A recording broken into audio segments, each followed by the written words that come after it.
اسلام کا یہ مزاج ہے کہ کسی کی خوشی یا غمی کو منایا جائے. خوشی یا غمی کو ہر سال سیلیبریٹ کرنا کیا اسلام کا یہ مزاج ہے؟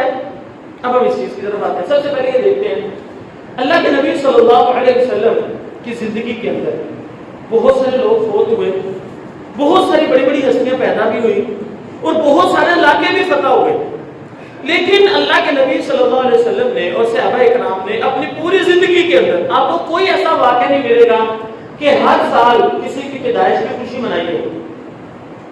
اسی لیے برتھ ڈے منانا یہ عیسائیوں کی بالکل رسم ہے, مسلمانوں میں اس کا کوئی کانسیپٹ نہیں ہے. ہر سال خوشی سیلیبریٹ کرنا کس چیز کی؟